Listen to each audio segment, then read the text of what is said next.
চলে এলাম একটি নতুন ভিডিও নিয়ে। কৃষক বন্ধুর টাকা আজকে সবার ব্যাংক অ্যাকাউন্টে ঢুকে গেছে। তো আপনারা কিভাবে চেক করবেন আপনাদের কৃষক বন্ধুর টাকা আপনাদের ব্যাংকের ঢুকছে কিনা? ভিডিওটি স্কিপ না করে সম্পূর্ণ দেখুন, তার সম্পূর্ণ ভিডিওটি বুঝতে পারবেন। আর যারা এখনও ভিডিওটিতে লাইক করেননি, ভিডিওটি লাইক করে দেবেন, এবং যারা চ্যানেলটি এখনও সাবস্ক্রাইব করেননি সাবস্ক্রাইব করে দেবেন।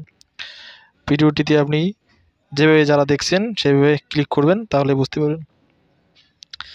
দেখতে পাচ্ছেন কৃষক বন্ধুর অফিসিয়াল ওয়েবসাইটের পোর্টাল খুলে গেছে। তারপর দেখতে পাচ্ছেন নথিভুক্ত কৃষকের তথ্য, আপনাদের টাকা ঢুকছে কিনা আপনি ওই অপশনটাতে ক্লিক করবেন।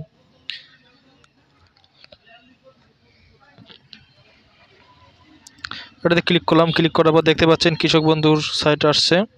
তো এখানে দেখতে বলছে আপনার যে কোনো আইডেন্টি কার্ড দিয়ে, যেমন Aadhaar card, voter card, mobile number, ব্যাংকের অ্যাকাউন্ট, এগুলো দিয়ে চেক করতে পারবেন। তো আমি আধার কার্ড ভোটার কার্ড দিয়ে চেক করে দেখাবো আমার কৃষক বন্ধুর টাকা ঢুকছে কিনা, তার টোটাল স্ট্যাটাস দেখা যায়।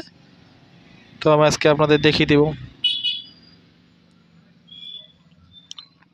দেখতে পাচ্ছেন সার্চ করার পর কৃষক বন্ধুর আইডি নাম্বার শো করছে, আধার কার্ড নাম্বার শো করছে, ফার্মার নেম, ফার্মার কি নাম, ডিস্ট্রিক্ট, ব্লক, গ্রাম পঞ্চায়েত, ভিলেজ, টোটাল জমি কতগুলো দিয়েছেন সেটা দেখাচ্ছে।